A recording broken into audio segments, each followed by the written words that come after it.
Hey guys, Mr. Pokey here, back with another video. So today we'll be going through exactly what are the units that Kafka would like to have on her team, because as you guys have seen by now, there are plenty of different ways to go around building Kafka's team, right? You can go from the hyper carry Kafka, you can play Kafka in the DOT orientated comp. So we'll be going through what are some of the best teammates that Kafka can have in comparison to the other units. Without further ado, let's just jump straight into today's content.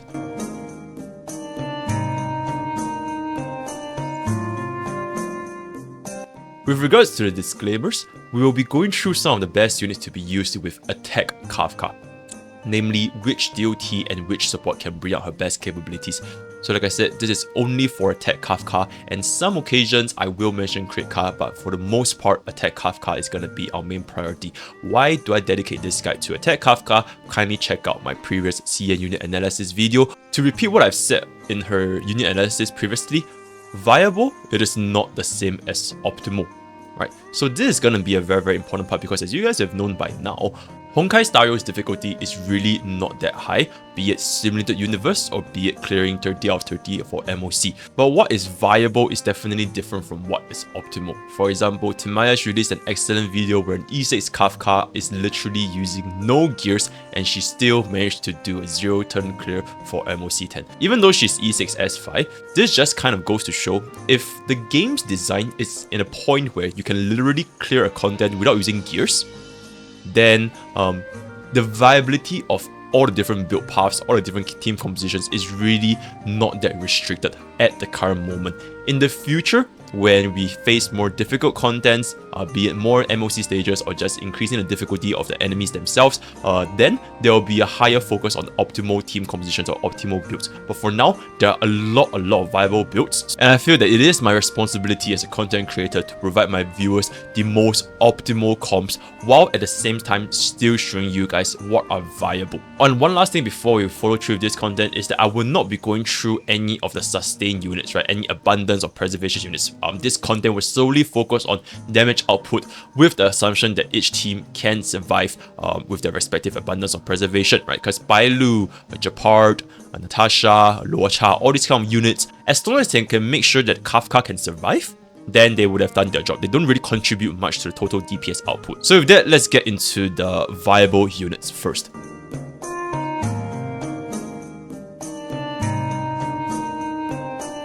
Now looking at the viable units that you can pair with Kafka, we do have the buffer, debuffer, and DOT. Right, so for buffers, Yukong, Bronya, and for debuffer it's going to be Weld, and for DOT it's going to be Servo. Now why do I say they are viable teammates and they are not like bad teammates or like unusable teammates? That is because eventually in the future, somebody is still going to use this exact same units and still clear MOC 10, maybe even in 0 turns, just to prove a point. And my point is, I'm not denying that they are viable, because like I said earlier, Honkai Star Rail's difficulty is really just not that high. Now what is optimal is definitely going to be different from these viable teammates, because if you can deal more damage or have lesser relic investments to make the team composition work, then in my opinion that's going to be the more optimal team composition. So let's go through these viable teammates first before we get into the optimal teammates. For Yukong and Bronya, generally speaking, they can work with Kafka, right? You can definitely clear with them. It's just that they are a little bit more skill point hungry as compared to other Harmony supports such as Astar or Tingyun. So for Yukong, her attack percentage buff is really massive, but she does need the skill points to ensure that the attack percentage buff actually has an uptime. As compared to Tingyun or Astar, you pretty much just need to use the skill once, or even for Astar's case, you don't even need to use the skill at all, and the attack buff is just constantly on Kafka, right? It's very skill point friendly. So that's for Yukong. And for Bronya, her extra turn is really great for Kafka, not to mention the damage percentage buff, but it also suffers from the same issue where without an E1S1 Bronya, you can very quickly enter into skill point issues. You do need to use Bronya's skill in order to reap the benefits that can benefit Kafka. Without using her skill, if you just use her basic attack, there's no advantages to using her in the team at all. So you really need excellent skill point management there. Another point, which kind of goes not just for Bronya but for Yukong as well, is that if our Kafka is extremely fast, it means that she can very easily lap over our supports such as Bronya and Yukong. So if she's really fast, the supports that are paired with Kafka also needs to be relatively faster. If not, they're unable to keep up with Kafka, and eventually it will reach the point where Kafka is no longer gaining any buffs since the supports are just too slow and too far behind. And last point, both Yukong and Bronya's ult have very little benefits to Kafka unless you're building a crit Kafka. If you're building crit Kafka, then Yukong's attack percentage, crit rate, and crit damage buff, they're gonna be excellent buffs for crit Kafka. So likewise for Bronya, the attack percentage as well as crit damage buff is gonna be excellent. But like I said at the start of the video, this is only gonna be for attack Kafka, right? For DOT. Now moving on into Weld. Weld's action value delay as well as speed debuffs, it counters the DOT damage uptime, because if the enemy is slower or if the action value is pushed back, it will take a longer time for the enemy's turn to begin, and since the enemy's turn begins at a slower pace, there will now be a slower natural DOT trigger. I know Kafka can activate DOT triggers by herself just using her skills, but you can also activate DOTs just when the enemy's turns begins, right? So if you want to pair Weld with Kafka, the DOTs applied onto the enemy, they're going to be triggered at a slower pace. So that is something you have to consider. Now, Weld's ultimate damage taken debuff, it is the only debuff that Weld provides that actually benefit Kafka, right? He doesn't have any defense down, he doesn't have any rest down, so damage taken is the only one that Weld can provide. And like you guys know, damage taken is only tied to his ultimate, right? So his skill, since we don't want any slow on the enemy, it's not going to be very beneficial for Kafka. And lastly, Weld is also a rather skill point hungry unit, and generally speaking, you would much rather have Weld become a main DPS for a second team than to be a sub DPS for Kafka, right? There's opportunity cost, so why not make the best use of Weld's kit and there's a main DPS instead of subjecting yourself to a lesser advantage when you pair him up with Kafka and make him to be a sub DPS, right? So that's gonna be for Weld. Now, lastly for Servo, she does have initial good damage multipliers as well as crit chance tracers. However, in contrast, her DOT is comparatively weaker to her initial damage. So if you just take a look at her skills herself as well as all her tracers and all her abilities and even her idolants, right? She functions very similar to a traditional DPS with a lack of debuffs that can enhance Kafka's DPS, such as Sampo or Luca, right? While Sampo and Luca, they also have their own DOTs. On top of that, their ultimates and their skills, they also have some sort of additional benefits, right? Like they both can shred toughness bar really quickly. They both have some sort of damage taken, increased debuff. So Servo have none of that. Servo is essentially just a small amount of DOT combined with a large amount of initial damage as well as AoE damage. To further add on to this point, Servo's basic attack also lacks any DOTs or any debuffs, and the only gimmick that she has is that all her attacks are basically AoE. And like I said, Sampo and Luca, they both have benefits from using their basic, with Sampo applying Wind Shear and Luca being able to quickly destroy the enemy's toughness bar, right? So that is that for Kafka's viable teammates. And once again, like I said, you can definitely still clear MOC 10 with any of these teammates, but comparatively speaking to other units, I believe that they are not as optimal, right? So let's move on to the optimal teammates for Kafka.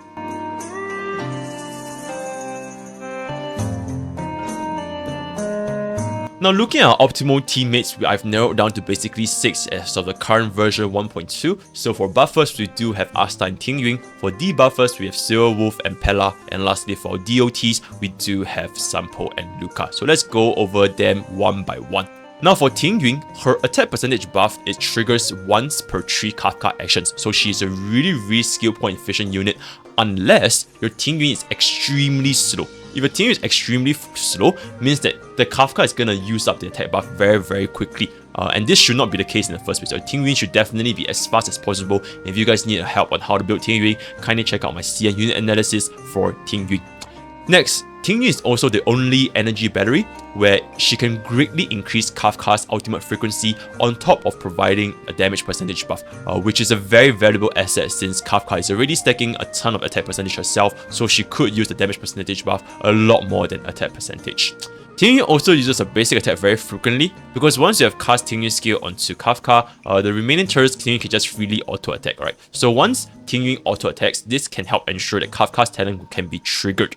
Sometimes it might be good to rely on more units to help Kafka's talent trigger instead of just our sustain units such as our healer and tanks, because they are probably a lot slower than Kafka, right? So there might be some times where Kafka's talent just does not trigger, right? So having Tingyun to always use her auto-attack is gonna be a good thing. And lastly, one last thing is gonna be the fact that Tingyun is a lightning harmony, so she can use planetary rendezvous to give Kafka more permanent damage percentage buff that basically is just no conditions whatsoever. So that's gonna be that for Tingyun. Now moving on to Asta. she has a permanent attack percentage buff with a varying percentage, right? It is stronger if she has more stacks, and she's weaker if she has less stacks. This is going to be especially true if you're against enemies with a 5 weakness, such as Decaying Shadow or Monkey. So in this kind of enemies, Asta's attack buff is going to be almost always at 5 stacks most of the time. Further on, she's also really skill point friendly because you can cast her ultimate every 3 turns with just using 1 skill and 2 basic attack. Aside from this, Asta is also our only team-wide speed buffer, and increased speed is always going to be a good thing because it increases Kafka's skill, ultimate, and talent frequency, right? Not just skill and ultimate and talent frequency as well, because the faster Kafka can go and reach her turn, then the faster her talent frequency can refresh, right? Then she can use the talent again. Now, this can help Kafka as well as the entire team hit the 200 speed threshold, which is roughly 2 actions every cycle. So 200 speed is gonna be one of the best speed you can hit before you can reach onto the next threshold, which is like something like 222 plus, which is kind of unrealistic, right? With Asta, if your team is already at roughly 150 speed, then this 200 speed is going to be really great once you have Asta's ultimate being cast onto your entire team. Next, Asta does have burn on her basic attack, and even though it is a very minor multiplier, but it's nonetheless more DOTs for Kafka to trigger. More DOTs is always going to be a better thing because it does directly increase Kafka's damage output. And for our final point for Asta, she is exceptionally tanky, even more so than Ting Yun, since Asta really only needs HP or defense percentage plus a ton of speed for herself, right? She doesn't really care for attack, break effect, all that kind of stuff, right? Compared to Ting Yun, where Ting Yun still needs to build a little bit of attack. So Asta is actually really tanky. So that's gonna be that for our buffers, and now moving on to our debuffers that is quite optimal for Kafka. First of all being Silver Wolf. Now, Silver Wolf, she has defense down, she has rest down, as well as weakness implant, and all these are excellent debuffs that any DOT users can benefit from. Right? To further add on to this, if we equip Silver Wolf with her signature Light Cone Insistent Rain, this further adds on a damage taken debuff from the Aether code description. So that's gonna be an even more debuffs that Silver Wolf can apply by herself. Another point which is not very relevant to the free to plays is that E2 Silver Wolf, it drastically reduces the EHR requirements for our entire team. With E2 Silver Wolf slotted in, Kafka can completely forsake any EHR after you factor in her traces, even if you have Kafka's E1, right? So that's going to be an excellent point for the players that spend a little bit more money to get E2 Silver Wolf. Next, Silver Wolf is also really skill point friendly as well, because she only needs to use a skill once and 2 basic attack, and she can ultimate every 3 turns, provided a defense down debuff. Now keep in mind that she may use a little bit more skill points than intended if the wrong weakness is implanted onto the enemy, right? Like if the enemy does not have Quantum and Lightning weakness, then it's gonna be a 50-50, so keep that in mind. Now lastly, Silver Wolf's only weakness is that she's a single target. Right, as you guys have known, Kafka's ultimate will only benefit from the target with the debuffs applied by Silver Wolf. The other target, when you use Kafka's ultimate to proc all the DOTs, and the other DOT doesn't have any of the debuffs provided by Silver Wolf, then the value is gonna drop a little bit as compared to an AOE debuffer, which is gonna be our next debuffer coming up. And one last thing to know before we move on, it is that Quantum Break, it is not a DOT. It is a delayed damage, and therefore it is not a damage over time. So if you guys want to try using Silver Wolf with Kafka, using break effect Silver Wolf may not achieve like insane damage numbers because Kafka cannot proc break effect from Quantum, right? So moving on to our next debuffer is going to be Pella. She does have an AOE defense down with almost 100% uptime if you have the Tutorial Light Cone as well as Pella's Traces leveled with Energy Generation Rope, of course, right? And she does need to be fast enough, because if she's not fast enough, then the enemy may be able to overlap her, right? So once all these factors line up, she can have a 100% uptime on her AOE defense down. To further on to this, she's also the most skill point friendly unit for Kafka because she essentially does not need to use her skills. She can cast her ultimate every 2 turns with just basic attack alone. Now the next point is that her skill, it can be occasionally used to remove buffs such as Revive. And for now, that really is the only annoying buff that we have for the enemies, but this might be extremely useful in the future if the enemy has some kind of like DOT immunity buff that needs to be removed. For now, we have no idea whether the enemies will have this, but in the event that if they do have this, then Pella is going to be really great when that actually happens, right? Next, Pella also does have 10% EHR trace, and this overall reduces Kafka's need for EHR, similar to an E2 Silver Wolf, right? But not as much as E2 Silver Wolf, but it's still nonetheless a pretty good amount. Freeze Break is also an excellent break for DOTs, even though they are not a DOT themselves, because if you freeze an enemy and the enemy is unfrozen, their action value actually advances by 50% on the second turn. So this will increase our natural DOT procs, which is the exact opposite of Weld, right? Weld is doing slows and action value delay, while we do one freeze, where we want to push up our enemy's action value and maybe even increase their speed, but that's not happening yet, so that they can go fast, and this will allow our DOTs to trigger more frequently. Now the last thing, which is basically her weakness, is that Pella does lack a little bit of utility in her basic attacks compared to other units, but this can be alleviated if you were to equip Resolution Light Cone, right? The defense rate Light Cone, but keep in mind that Pella's basic attack is only one hit, so unless you have an S5 resolution, then you might not be able to get 100% accuracy on that. Furthermore, if you do use Resolution Light Cone with Pella, then you might not be able to get 100% ultimate uptime with just 2 basic attack alone, right? Because you are now lacking even Light Cone's +8 energy, right? So that is that for our debuffers, and now finally we're going to be moving on to the DOT units. First of all, being Sampo. Sampo's talent allows DOT, or rather more specifically Wind Shear, to be applied very easily due to the per hit application, right? And as we have known from Sampo's CN unit analysis, his basic ability, his skill ability, and ultimate ability, they are all multi-hit targets, right? So because of this, it's really easy for Sampo to stack up to 5 times Wind Shear, even without using any skill points. Her basic attack is already 3 hits, so that's 3 different instances where it might apply Wind Shear. To add on to this, in an AoE scenario where you're against like 2 or even 3 different enemies, Sampo does deal more AoE damage than Luca, right? Because his ultimate and his skills are technically all AoE targets. Now, talking about Sampo's ultimate, it has increased DOT damage taken, and this will greatly increase Kafka's DOT damage on both the natural proc of the DOT itself as well as the DOT trigger mechanic for Kafka. So this is going to be an excellent debuff for Sampo to apply. Next, Sampo also has excellent toughness bar damage himself with his skill because of the bounce mechanic. As you guys have seen from Asta skill or Weld skill, as long as the ability can bounce the single target multiple times, it does deal increased toughness bar damage compared to other traditional skills. To further add on to this, Wind Shear's break is the second highest damage in terms of elemental break across all elements, right, behind physical bleed DOT.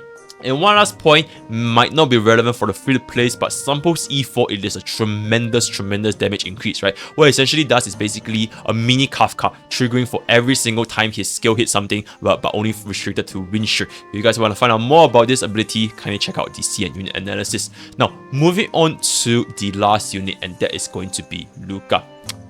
Luca, he has the highest bleed DOT multiplier in the entire game, even higher than Kafka's ultimate actually, because it is 338% of Luca's attack at level 10.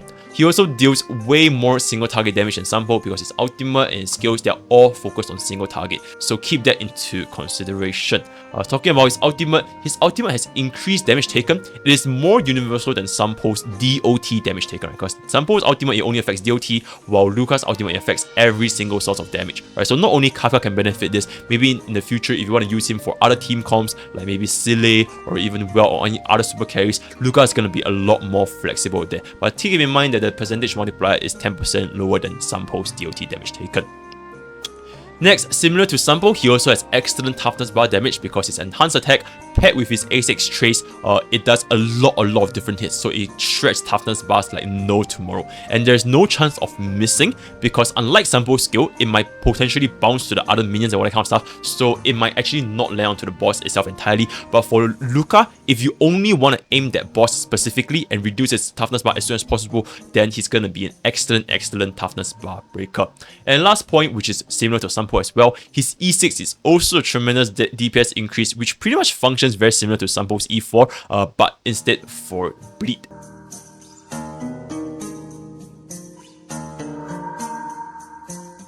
Now we've come to the end of all the optimal units and viable units that you can pair with Kafka's team composition, and for now we're going to go a little bit more mathematical, where I'll be showing you guys a CM Bros calculation for each of the different units paired with Kafka and what exactly is the damage output across these units, right? So for the first comparison, it's gonna be between Kafka and Tingyun. So you guys can see, I'll be translating all the simulation assumptions and all the effects and all that kind of stuff in the description up above. But just note that the final DPS output is gonna be 304,774, right? So this is gonna be including Kafka's damage as well as some of Tingyun's personal damage as well. So this is gonna be the final damage output after 4 cycles, right? Compared to her personal personal single target damage, which you guys can see over here, it is roughly 199,715, right? So in this regard, you can see that Ting Yun does increase Kafka's damage by quite a lot. But we're not going to be focusing on Kafka's personal damage because most of the time you're never going to be running Kafka without any sort of supports anyways, right? So that is going to be that for Ting Yun. Now, moving on to Asta, you can see that for Asta, her number is very similar to Ting Yun. It is only just barely short compared to Ting Yun's number. In fact, after calculations, it is roughly only 0.3% lesser than Ting Yun. Now, this could honestly be just attributed to the different RNGs, or it could be like crit or all that kind of stuff. We can't really focus for sure, but with only a roughly 0.3% difference, I would say that Kafka plus Asta versus Kafka plus Ting Yun is pretty much essentially exactly the same, right? So there are no better harmony supports between one or the other. Now, moving on to Pella and Silver Wolf, CM Bros unfortunately did not calculate this within the sources that I found, so I'm going to be just taking a little rough calculation from my own, right? So this is going to be the damage simulation numbers where I pair Kafka with Silver Wolf. So these are the numbers you can see here: the basic attack, the skill, the ultimate, and the talent are listed over here. And in comparison, this is the damage that Kafka is doing: basic attack, skill, ultimate, talent, pairing with Pella instead. So after combining everything in a 4-turn cycle, I took the assumption of using 7 skills, 7 talents, and 2 ultimates, which I think is more than enough and more than reasonable, right? So after those calculations, it showed that Silver Wolf outdamages Pella by roughly 0.8%. Now, keep in mind, this do ultimately boil down into Silver Wolf's debuffs being single target and Pella's debuffs being AoE target. Another point is that Silver Wolf can implant weakness if needed, so if you face an enemy with a quantum weakness but it lacks lightning weakness, then Silver Wolf is going to be a lot better there compared to Pella. But generally speaking, both of them don't really have a very big difference as well, right? Pella is going to shine a little bit more when you face AoE mobs, and Silver Wolf is definitely going to shine more when you face single target. So as you guys can see over here for Kafka's DPS simulations with Sampo, his total output is 320,739, and this is factoring in both Kafka's personal damage as well as Sampo's personal damage. So this is going to be around 320,000. Then if you guys see from Luca over here, his damage is a lot higher at 371,631 after factoring in both units, right? But keep in mind, the reason why Luca here is so high is because ultimately this is against a single target enemy. So against a single target enemy, Luca is roughly 15.9% stronger than Sampo. However, in a multiple enemy scenario, right, if you face 2 elite bosses or maybe a lot of different mobs, then Sampo will definitely suppress Luca because his ultimate is AoE, right? Luca's ultimate only hits a single target. Furthermore, this also has the assumption that both of them are against the right elemental weakness, right? So if you do face against a wind weakness where you can proc Sampo's wind shear procs upon weakness breaking, or if you face a physical weakness where Luca can proc his physical break upon weakness breaking, then you do need to use them in that scenario.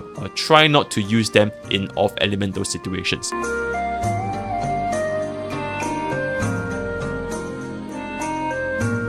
And here's a rough summary that compiled across everything. So as you guys can see over here, there are no 3-man simulations due to complexity, and simulations are based on very rigid parameters shown in the picture. So for Kafka's solo DPS, it is only at 199,000 against a single target, but 281,000 against double target. So you can see here, Kafka has a 40% damage increase when she faces against 2 enemy units. So like I said earlier on in my Kafka CM analysis as well, her best environment, right, the best enemies to use Kafka on is when there are 2 elite mobs, right? When there are 2 elite mobs, that's when Kafka can really shine.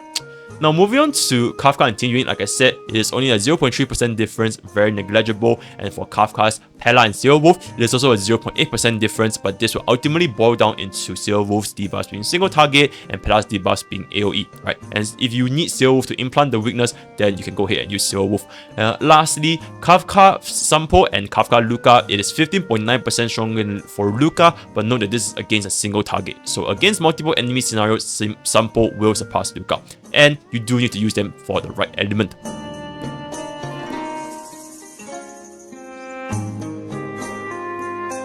Now finally, the grand summary out of this entire team composition content. Once again, I just want to keep this really clear. Viable, it is not the same as optimal, right? HSR's difficulty is not at a stage where team compositions needs to be min-maxed to the absolute maximum to achieve the highest efficiency in order to clear stage, right? You can ultimately choose who do you want to pair Kafka with due to Kafka's flexibility. This entire document today, this entire content today is to provide a general findings and help to reduce my viewers' doubt and uncertainty for team compositions. And at the end of the day, it's ultimately up to the viewer to decide which team to use. So to help break things down a little bit easier, if you want the highest possible single target damage, you use Lookout with Kafka. If you want the highest possible AoE damage, you use Sunbolt with Kafka. But if you want the most versatile and least investment units, you can just go ahead and use Kafka with Tinian/Asta. Because Tinian and Asta, they can be very, very universal units. Right? Pretty much every single team can use of them, whereas Lookout and Sunbolt, they are more restricted to Kafka's team compositions, right? As for 3-man team compositions, feel free to go ahead and experiment yourself because the theory can only go so far. If you guys have watched Oppenheimer, theory can only go so far, right? Personally for me, I felt really, really smooth by using Tinian and Asta together in MOC 10. I will be testing a DOT plus support composition or even a triple DOT composition in the future when I manage to get my hand on enough trace and experience materials for Kafka and the team. So we've come to the end of today's content, and I just want to say one last time, viable is not the same as optimal. Personally, for me, I like to play things in a more optimal fashion, but if you want to make things that are viable, right, really, almost everything in the game is viable, right? So it's really just ultimately depending on the player, what are your goals in this game? Right? Do you want to be optimal? Do you want to be viable? If you just want to clear 30 out of 30 MOC, you can frankly just use any kind of team composition you want, as long as you have enough investments onto the team itself, right? So if you guys want to engage in any further discussions, feel free to check out my Discord, Poki's Village, and if you guys want to catch my stream, it's gonna be at twitch.tv/MrPoki, right? So with that, we have come to the end of today's content, and I'll be seeing you guys next time. Take care.